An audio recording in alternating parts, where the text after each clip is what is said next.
آنکھوں والے کھائیں گے نہ کبھی یہ دھوکا، آپ جیسا کوئی۔ تو ہمارے سارے پکوڑے والوں کو شوق چڑھا ہوا، رمضان آئے پکوڑے وکن گے، سموسے والے آندے پہ رمضان آوے سموسے وکن گے، جتیاں والے آندے پہ عید آوے جتیاں وکن گیا۔ وہ کسی کو یہ شوق ہی نہیں کہ بخشش ہوگی، اللہ راضی ہوگا، جنت ملے گی، اللہ کی محبت میں بھوک لگے گی، اللہ کے عشق میں پیاس لگے گی۔ وہ بھوک اور پیاس کی جو تڑپ اور کسک ہے، پھر ہم ہاتھ اٹھا کے اللہ سے مانگیں گے، ہم کہیں گے یا اللہ، تو عرش کے دروازوں تک میری پکار جائے گی، ساتوں آسمان میری پکار سے گونج اٹھیں گے۔ مجھے یقین ہے کہ میرا اللہ کہتا ہے، میرا نبی فرماتے ہیں کہ اللہ رمضان میں سارے آسمان کے فرشتوں سے فرماتا ہے روزے رکھنے والوں کی دعا پر آمین کہو۔ عرش کے فرشتوں سے اللہ فرماتا ہے میری تسبیح چھوڑ دو، رمضان کے روزے رکھنے والوں کی دعا پر آمین کہو، آمین کہو۔ عرش فرش میں گونج اٹھتی ہیں میری دعائیں، میری صدائیں، میرے نوحے، میرے گریے ہلا دیتے ہیں۔ اگر بھوک پیاس میں مزے آ رہے ہوں کہ واہ یا اللہ تو نے کہا تھا نا، دیکھ میں بھوک سے بیٹھا ہوں۔ اس لیے افطار کے وقت دعا کیوں قبول ہے؟ افطار کے وقت کھانا سامنے ہے، پانی سامنے ہے، اور آواز کان لگے ہوئے ہیں سائرن کی آواز پر، تو اللہ کہتا ہے یہ فرشتہ، یہ میرے بندے، کھانا بھی سامنے ہے، پانی بھی سامنے، یہ کیوں نہیں کھا رہے، یہ کیوں نہیں پی رہے؟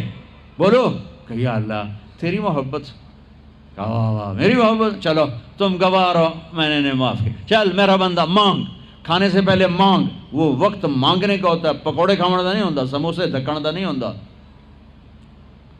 سموسے، پکوڑے، کچوریاں، 7 اپ، جام شیری، روح افزا، 500 چیزاں تا اندر پا لیندے ہو، سارے روزے دی تباہی پھیر کے رکھ دیتے۔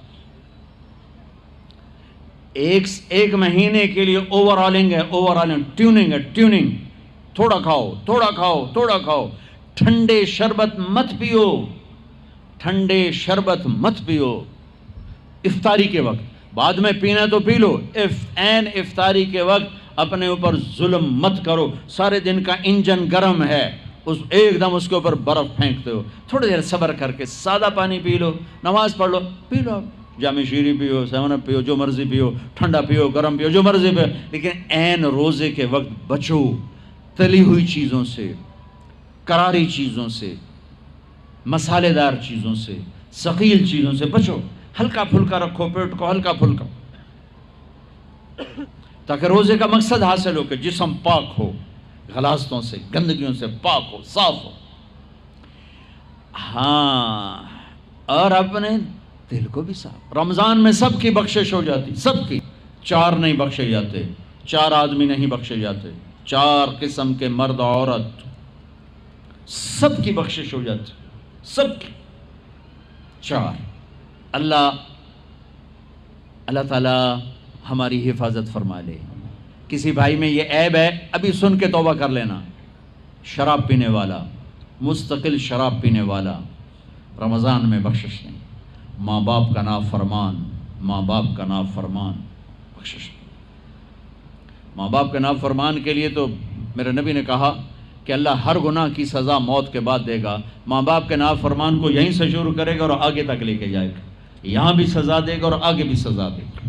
صرف ایک گناہ دنیا میں ایسا ہے، کفر شرک کی سزا بھی موت کے بعد، زنا، شراب، جوے کی سزا، سود کی موت کے بعد ہے۔ ایک گناہ ماں باپ کی دل آزاری، دل دکھانا، اللہ یہاں سے یہ سزا شروع کرتا ہے اور آخر تک پہ چلاتا ہے اس کو۔ میرے نبی سے پوچھا گیا یا رسول اللہ قیامت کب آئے گی؟ آپ نے کہا اللہ کو پتہ ہے۔ کہ کوئی نشانی بتائیں؟ کہ جب ماؤں کو ذلیل کیا جائے گا قیامت آ جائے گی۔ ماں باپ کا نافرمان۔ تیسرا کون ہے؟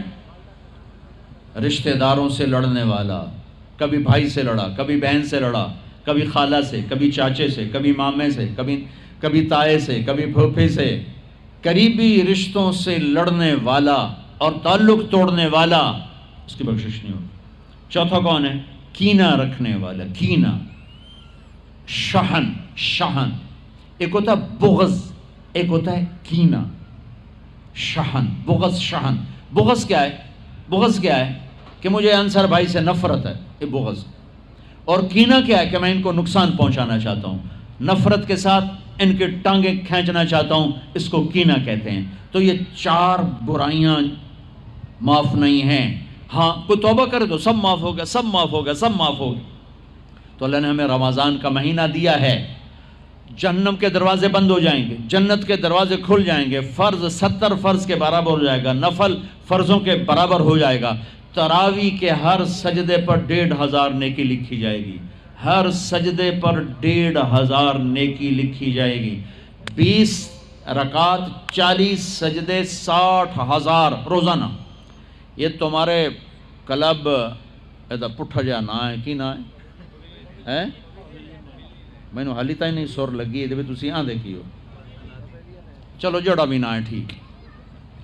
یہ بہت بڑا کلب مجھے نظر آیا. یہ یہاں باہر ایک چھوٹا سا پرچہ لگا دیں کہ جو یہاں آ کے تراویح پڑھے گا ہر سجدے پر اس کو 150 روپیہ دے. 150 چھوڑو 15 روپے دیے جائیں گے. ہر سجدے پہ 15 روپے دیا. ایتھے ویکھا جی لڑائیاں کیویں ہوندیاں. اے سارے پوترے دادیاں نو چاہتے لے آون گے، دوترے نانیاں نو چاہتے، نانی ٹر آج تراویح تینوں پڑھاون. دادے نانیاں نو پوچھدا کوئی نہیں، انہاں دی عید ہو جاونی. تسی ایسے اعلان کر کے لکھ دیو بھئی جڑا ایتھے آوے گا نا انہوں اسی فی سجدہ 15 روپے دیواں گے. ایتھے پھر چھوٹے ویکھے جے کیویں چل دے. او میرے نبی، او میرے نبی، او میرے محبوب، او میرے پیارے اور میرے اللہ کے پیارے دلارے، راج دلارے، وہ کہہ رہے ہیں او میری امت 1 گھنٹہ لگا لو، 1 گھنٹہ 40 سجدے، ہر سجدے پہ 1500 نیکی، 60,000 نیکیاں. اور ہر سجدے پر جنت میں ایک سرخ یاقوت کا محل، اور ہر سجدے پر جنت میں ایک درخت جس کے نیچے 100 سال گھوڑا دوڑ سکتا ہے. اتنے تھوڑے وقت میں اتنی کمائی. اب 8 تراویح پڑھ کے آدھی مسجد خالی جا رہے. کتھے جا رہے ہو؟ کی کرن جا رہے ہو؟ کوئی کام نہیں. 8 پڑھ کے جوتا اٹھا کے جا رہے ہیں. اے بھائی پڑھ دو، سال کے بعد آیا ہے موقع اللہ سے لینے کا، اور ہر سجدے پر یہ کچھ اللہ دے رہا ہے. اور پھر جب آخری رات ہوتی تو اللہ فرماتے ہیں میرے فرشتوں، میرے بندوں کی رات کی تراویح اور دن کا روزہ، اس کے بدلے میں نے ان کے پچھلے سارے گناہ معاف کر دیے. اور آسمان پہ ایک فرشتہ اعلان کرتا ہے یا باغ الخیر ابشر و اقبل، اے بھلائی کے چاہنے والے آگے بڑھ خوشخبری ہو، اور اے برائی کے کرنے والے بس کر اور واپس ہو. اور اللہ کا عرش مستقل پہلے آسمان پہ آ جاتا ہے. عرفات کے دن صرف عرفہ کے دن پہلے آسمان پر، لیکن رمضان میں پورا رمضان عرش پہلے آسمان پر. اور میرے اللہ کا اعلان ہے کوئی بخشش چاہنے والا، ہے کوئی توبہ کرنے والا، ہے کوئی رزق لینے والا، ہے کوئی سوال کرنے والا، ہے کوئی دنیا اور آخرت کی حاجت لینے والا، ہے کوئی مانگنے والا. ہر وقت اللہ کی طرف سے اعلان ہوتا ہے.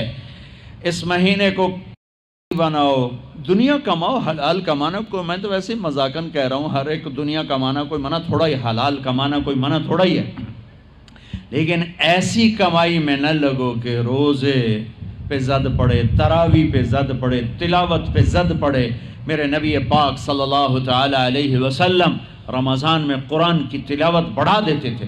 قرآن رمضان کا سب سے بڑا وظیفہ، جی کوئی وظیفہ دسو، کوئی وظیفہ دسو. لوگ پوچھتے ہیں جی رمضان کا کوئی خاص وظیفہ بتا رہا ہوں. رمضان کا خاص وظیفہ قرآن کی تلاوت، رمضان کا خاص وظیفہ قرآن کی تلاوت، قرآن کی تلاوت، قرآن کی تلاوت. جتنا پڑھ سکتے ہو پڑھتے جاؤ، پڑھتے جاؤ، پڑھتے جاؤ، پڑھتے جاؤ. میرا ایک ساتھی ہے مولوی ثناء اللہ، وہ ایک دن میں پورا قرآن ختم کرتا ہے. ایک دن میں پورا قرآن، ایک دن میں پورا قرآن. پورے رمضان میں 30 قرآن ختم کر دیتے. سوائے اس کے بیمار ہو جائے تو کوئی بیمار ہو جائے تو 10 پارے، ورنہ پورا قرآن رمضان، قرآن پورا قرآن. تو چلو ہم پورا قرآن نہیں پڑھتے، کچھ تو پڑھو. سارے سال نہیں پڑھا، کچھ تو پڑھو. رمضان کا وظیفہ قرآن کی تلاوت، رمضان کی تسبیح قرآن کی تلاوت، رمضان کی خدمت، روزے افطار کرواؤ، سحری کھلاؤ، افطاری کراؤ، غریبوں کو مدد کرو، زکوٰۃ دو، اپنے مزدوروں سے کام تھوڑا لو، گھر کے نوکروں سے کام تھوڑا لو۔ اور رمضان کی سب سے بڑی بات، آپس میں بغض سے دل صاف کرو۔ لڑے ہوئے ہو، رمضان آنے سے پہلے جیسے لوگ حج پر جانے سے پہلے نہیں فون کرتے ہیں، صلح کرتے ہیں، اتنا ہی ضروری ہے رمضان سے پہلے میں دل صاف کر لوں، میں معاف کر دوں، میں معافی مانگ لوں، زیادتی کی ہے تو معافی مانگ لوں، کوئی معافی مانگنے آیا تو معاف کر دوں، میرا دل صاف ہو، کسی سے بغض نہ ہو، کسی سے کینہ نہ ہو، کسی کا حسد نہ ہو، کسی سے رنجش نہ ہو، دل صاف کرو۔ صاف دل اللہ کا عرش بن جاتا ہے، اللہ کا عرش بن جاتا ہے، اللہ کا عرش بن جاتا ہے۔